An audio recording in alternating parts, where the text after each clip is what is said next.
Hi, y'all. Jennifer Lede here with quick tips for leaders who want to live and lead by design rather than default.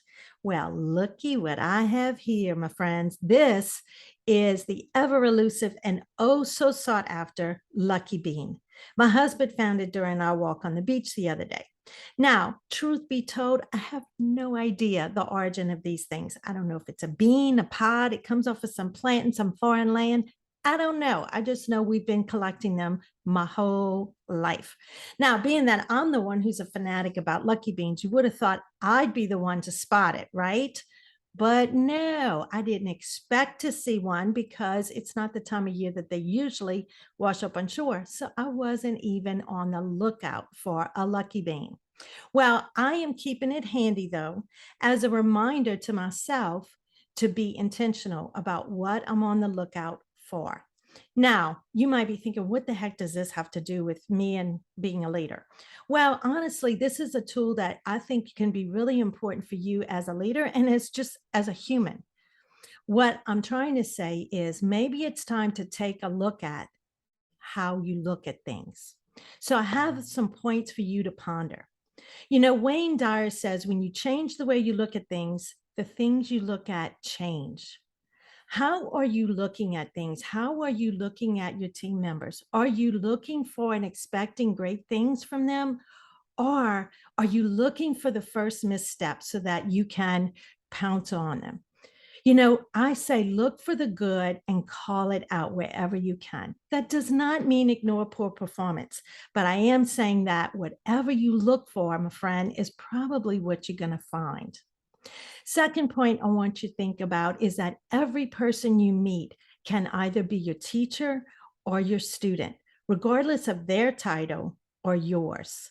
Wow. If you think about being open to learning something from every person, how could that change the way you interact with them? And how can that change the way you perceive them? Something to think about. Another something to think about is, mais don't be a tête deux. Okay, in Cajun French, a tête deux is a hard head. It's somebody who will not see things any other way. Be open to changing your paradigm, challenging your assumptions about this is the way we always do things. Being open and receptive to other ways of doing things can be really mind blowing. So focus on the what needs to be done, but be open and receptive to how it might get done. Mayhaps we don't need every single employee in the office for all the exact same hours each day. Mayhaps there's some ability to allow some flexibility there. Radical thought, I know. And then last of all, I want to encourage you to zoom out. Y'all, it can be really easy to get caught up in the weeds and the day-to-dayness of what we do. I think it's really important for you to zoom out and remind your team as well as yourself about what you're doing, how it contributes to the overall goals of the organization.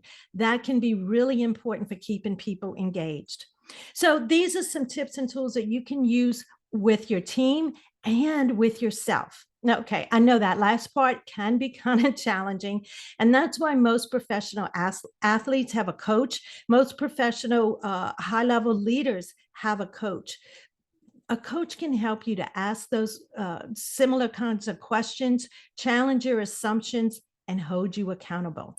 If you'd like some help, schedule your clarity call with me as soon as possible so we can talk about where you could use some help, whether that's as a part of my Women's Leadership Collective, whether it might mean some one-on-one private coaching, or maybe you just need some help getting you and your team unstuck. I am happy to come in and help with that. So a couple of quick questions for you to leave you with is that what assumptions are you and your team members making that could be getting in the way of your success? And how might you adjust your perspective so that you can see things from a different angle? Y'all, I hope that you will share your answers to those questions with me. Be sure to connect on LinkedIn and Twitter at Jennifer H. Lede and Facebook at Jennifer Lede Consulting. And be sure to like and subscribe on YouTube. Until next time, y'all stay smart, stay savvy, and always, always just a little bit sassy.